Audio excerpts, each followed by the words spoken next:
Se están cumpliendo 77 años del magnicidio en contra de Jorge Eliezer Gaitán, caudillo liberal,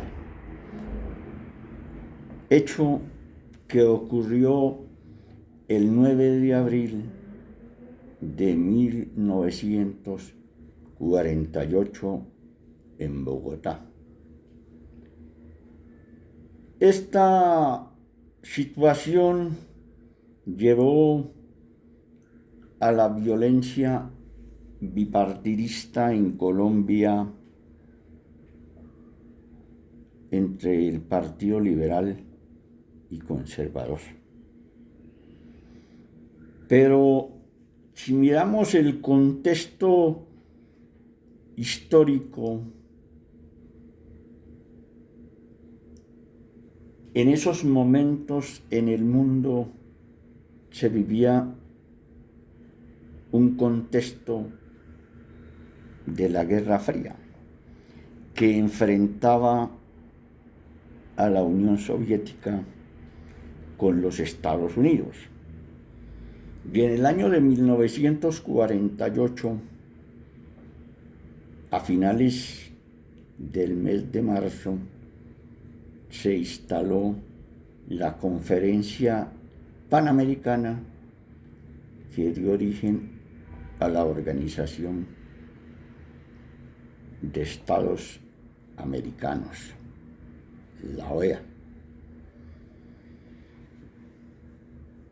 Pero sabiendo que esto se dio, este acontecimiento, el asesinato de Gaitán, en el contexto de la Guerra Fría, no podemos olvidar otro magnicidio que se dio en México en agosto de 1940, donde fue asesinado León Trotsky, que era el lugarteniente de Lenin en la Revolución Rusa. Este asesinato fue ejecutado por el español Ramón Mercader, comunista él, y fue este magnicidio obra intelectual del dictador soviético Stalin. León Trotsky había caído en desgracia después de la muerte de Lenin y fue perseguido por Stalin hasta que logró su asesinato en 1940. Eso significa que los jefes comunistas históricamente no se paran en pelos para cometer crímenes, genocidios y sicariatos. Lo demuestra el caso de Trotsky. Así que después de la Segunda Guerra Mundial, en 1948, con el asesinato de Gaitán, de ninguna manera sería extraño que Moscú estuviera detrás de ese magnicidio en Bogotá. A lo que hay que agregar que Fidel Castro, con 21 años, se encontraba en Bogotá en esos días. Fidel Castro, que después fue el máximo torturador del pueblo cubano cuando se tomó el poder en 1959. Así que no sería extraño que el comunismo internacional estuviera detrás del asesinato de Gaitán. Dado que al caudillo liberal se le daba el calificativo de fascista por parte del Partido Comunista.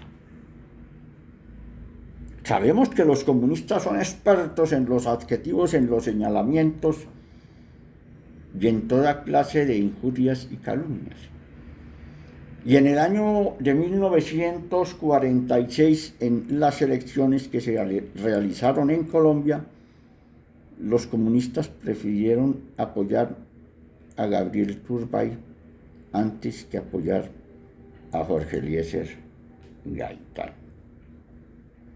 Y encontrándose Fidel Castro como estudiante y venía en una delegación internacional de estudiantes, ya era militante comunista Fidel Castro, contrario a lo que dicen los defensores de ese tirano fallecido en el año 2016. Ya era comunista y lo reconoció en el Congreso del Partido Comunista en el año 2016, 7 meses antes de morir, diciendo que desde los 20 años él ya militaba en el comunismo. Sumado a lo que decía Carlos Fracchi,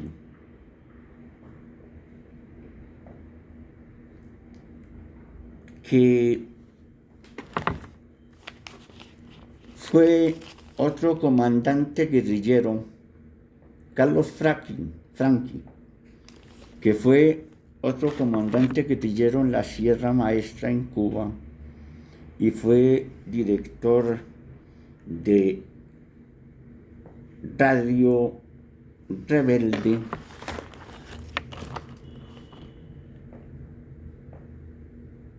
y del diario Revolución en Cuba, que en una entrevista con Fidel Castro planteó que el tirano cubano, que él había participado activamente el 9 de abril de 1948 en Bogotá. Además agregó que el Partido Comunista tenía 10.000 militantes dispuestos a todo para lograr sus objetivos. O sea que esto venía siendo algo parecido a lo que decía Mao Zedong, que la muerte de Gaitán era la chispa que iba a prender la pradera. Así que, de la misma forma que se asesinó a León Trotsky en México, no sería nada extraño que bajo el gobierno de Stalin en la Unión Soviética también se asesinara a Gaitán el 9 de abril del año 48. Todas las condiciones de acuerdo a la hermenéutica se habían dado. Instalación de la Conferencia Panamericana, que era principalmente una forma de contrarrestar el auge del comunismo, la Guerra Fría, el rechazo del Partido Comunista Gaitán, la presencia de Fidel Castro. Entonces, reiterando, desde el punto de vista hermenéutico,